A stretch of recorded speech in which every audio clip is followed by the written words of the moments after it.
et see Maarjamaa sõna on ju, mõned asjad on niisugused asjad, mis inimesed teavad peaaegu et sündimisest peale, nad ei tea, kus nad seda teavad. See on umbes nii, nagu mingi kõvaketas tuleb sul kaasa, et sa midagi lihtsalt tead. Kas see tuleb kuskilt? Vaat kui me oleme loojad inimesed, skulptorid või arhitektid, siis mina ei ole selline inimene, kes kohe hakkab neid piiranguid paberile joonistama, et ma käin kohal, ma tahan tunda, mis see koht mulle ütleb ja siis ma kuskil, ta tuleb mulle sisse ja ma näen valmis asja või siis on joonistama. Et see info kusagilt tuleb ja võib-olla ta tuleb kõikide meie ühisest mälust. See, et ma seda niisugust naise kuju nägin mere peal, ma isegi ei mäleta, kui väike ma olin, ma seda nägin, ikka kuskil geograafiatunnis. Aga ma olen kindel, et paljud on näinud. Ainult, et mina siis joonistasin ta tüdrukuks. Ja siis, kui oli see Shanghai maailmanäitus, siis ma esimest korda joonistasin ta valmis. Sellepärast, et kui Hiina minna, siis hiinlased ei tea mitte midagi, kus see Eestimaa asub.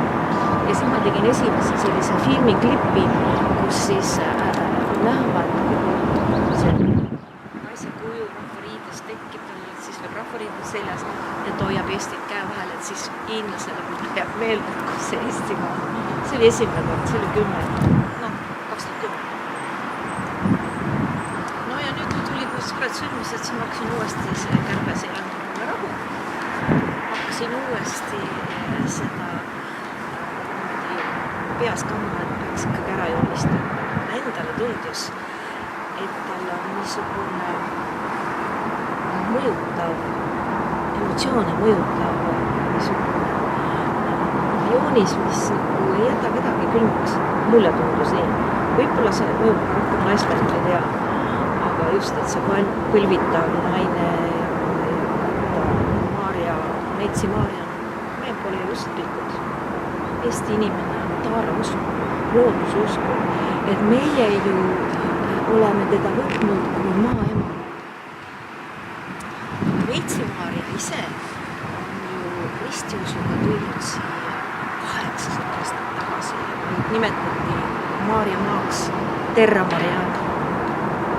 Et see Maarjamaa ilus nimi tegelikult tõi ju uuesti Lennart Meri nagu meie kultuurirahva tagasi. Tulid Maarjamaa rist ja igasugused haudasud ja kõik see Maarjamaa temaatika. Et see on ju ilus ja me oleme selle maaks. Nii et see Maarjamaa ja kui me oleme niimoodi põlvitava Neitsi Maarja käte vahel, see on nii suve. Ja seal ei ole sõnu vaja, kui sa seda pilti vaatad. Siis igaüks niimoodi tunneb, et ma olen hoitud. Aga mis on tähtsam inimesele? Et mulle tundus, et ta selles mõttes nii-öelda töötab.